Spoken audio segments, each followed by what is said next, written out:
आं मिथिया होनदों दे माबा हरनोबा हर हाजारसेखौनो हरनो हाया नामा आङो दे फैसा गैया होनदोलै फैसा गैया गैया होनबा मा खोमा लायाब्रा दै खोमा लानायखौथ' खोनागासिनो दे होनदों हरनोबा हर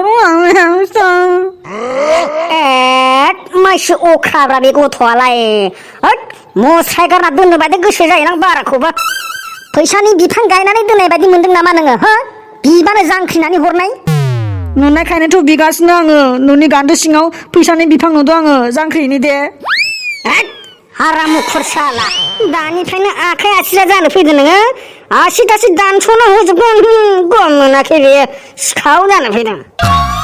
हर एथ'सेफ्रा बिफां नुवाखै रावखौबो साला हाजारसे हरा हरा पासस'बाबो हरनो हायोना खमसे खम साला मालायफोरा धुम टाकालै एकदम माबा बमा गावसुगोन जोंहा गल' नायनो थानांगोन आंहा मालायनिखौ साला जोंखावलां बाराखौबा जोंखावला जुंनोसो गोसो आं माखौथ' एसे बमा गाव सोलायनांगौ जाखोब्रा साउन्ड पलुसन जायो साउन्ड पलुसन कत' दाउमा दाउसाफोरा थैलायलाङो नोंसोर बेफोरखौ बुजिनाय नङा साइन्सनि बुस्थुफोरखौ ओरैनो नामनि आन्था आलारि बाथि मोननैसो सावनानै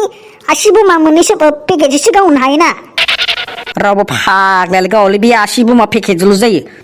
सोर फाग्लानो बेलाय मालायफ्रा धुम टाकालै एकदम दावराव गावबाय थागोन जोंहा मा खोनासंबाय थानांगौ मालायनिखौ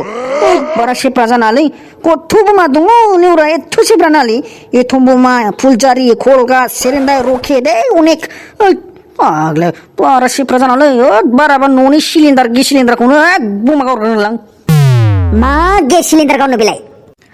माथो होनबालाय गावगोनानो गेस सिलिन्डारखौ लिक खालामनानै अर माबाना होगोन लागाव खेबसे लागायावनो गोगोम बेरखागोन जेबो जाया दे न'आल'सो खामगोन दुस्तलारा साला धंख कुलिया ओरैनो इनकामा खम आंहा इनकाम गैखाया नोंसा माबा खुसेर सेथाबनाय बायदि फेरेदबाय थानो नागिरो उल्थाथिंसो गबना जोनोम जादोंमोन नामाब्रा बे गथ'आलाय बावलायलांबाय आंबो थां बै आंनि खरसायाव 500 लाना थां बारा लांनानै खिन्थु बिगुर बेरलाबोगोन खुनु बिसास गैया बे फाग्ला गथ'जों नुवाखै सिलिन्डारखौनो सावनो नागिरनायखौ खम जारलालै सयथिबो फिसाज्ला गथ'फोर थाबा माबा बिलुनाय थेंखायनाय मावनायखौ मावनाय बेबायदि बमाफोरखौथ' मानो गावब्रा गावबा जाया नालाय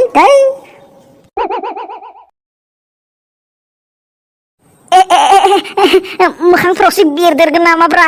आखाइ साखाइ खामलावजोबा थैबायलै रखरा जानाय नङालै रखरा बोरैबा मोखाङाव बेरदेरनानै मोखांनि नक्सायानो सोलायजोबा थैबाय आयौ जि साउन्ड जायो बिखा बिख्लो आमाय थुमानि मावग्लुंहैलायनाय फार्स्टथिं आंना बिख्लोआबो गोबाखा एकदम बोरैबा हाइ प्रेसार बोरैबा हार्ट एटाक जागारगारलै मालायफोरालाय बोरै गावब्रा एथम बमाखौनो आंहालाय माथो आसि बमाखौनो बादावबासो एकदम थानाथारा खेबसे सावबावनायनि र' देखा जाक बेरसिगोन नामाब्रा आयौ नोमफाया माबाया गोलावा गुसुङा माबाया दुस्तलारा साला ओरैनोबा बिखाया माबाया बिख्लोआ गोबाखा आंना आरो बादाव फैदो बियो माथो खामाखै बियो इसे गिख'आ र'दै गावबावनि बादाव होनाङा बिगुर बेग्लाब होगोन खामबायना बेरसिगोन नामाब्रा आयौ बाला माबार फै होनदों माबार फै सुवाद गथ' साला सिगिबाय थायो बियोबालाय माथो गावनो नागिरबाय थादों ओरैनोबा फैसा हरनो बादोंमोन बमा बायनोखौनो सेफ्रा थां आं गावजोबगोन ना मोजां गाव बोरैबा मोखांफोराव बेरदेरगोन आरो नों हारसिं गावगोन नामा बे राजाखौ लेंहरनाया सानैबो जमा गाव बेफोरबायदि जम बुस्थुफोरजों बारा खेलायना रे बमासो बियो आसि बमाखौथ' गावनो लाजियो आङो एटम बमाखौनो खुगायाव लानानै गावो आङो आरो ग्रेनेडबो गावनो हाबावगोनसो आङो गोसो जायोब्ला जाहानि न'खौ ग्रेनेडजों उथायजोबनो माबानो हागोन आङो उरायहोजोबनो हागोन सोरनिबासो नांदेरनाय नामाब्रा बे गथ'आलाय एसे एटिटिउड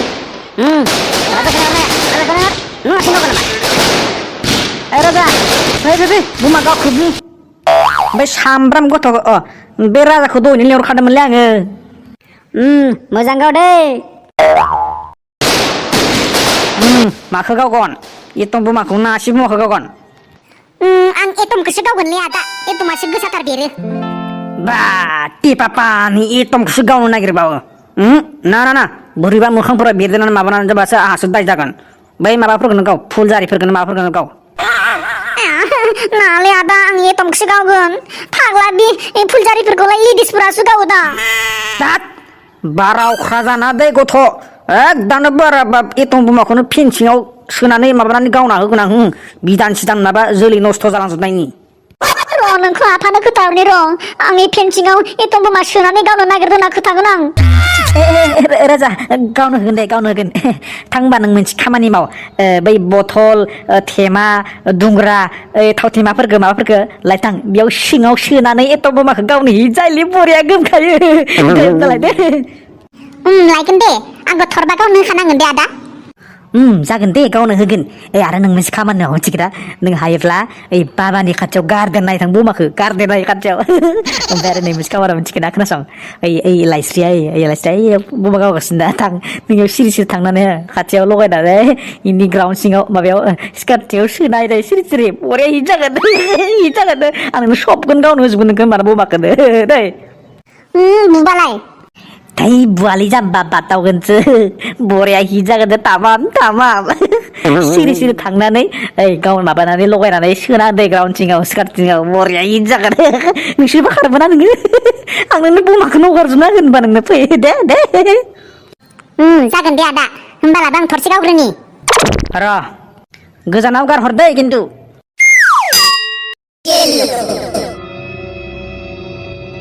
गारहरदो जाम्बा खामबाय बे सुवाद गथ' आइथिंआवसो गारदेरना होजोब्बायलै सिदाव जुबाय माबा जुबाय बेरदला जुबाय नोंखौ हेलु हाय लोगोफोर गिबियावनो दिवालीनि फेस्टिभेल अफ लाइटनि गोजोन हामलायनायखौ गासिनिबोसिम बड'लेण्ड एन्टारटेनमेन्ट चेनेलनिफ्राय जासिहरनाय थाबाय बिदिनो जों नेक्स्ट भिडिअ नोंथांमोननि गेजेराव जों खावब्ला नुजाफैलायगोन बेखायनो जोंनि भिडिअखौ नङा चेनेलखौ साबस्क्राइब खालामना साबस्क्राइब रम्बां मा नों जेबो बुंथारला बुङां बमा गावदेरना होनायनि रागायानो जोबाखै आंना बे फाग्ला बिदि जायो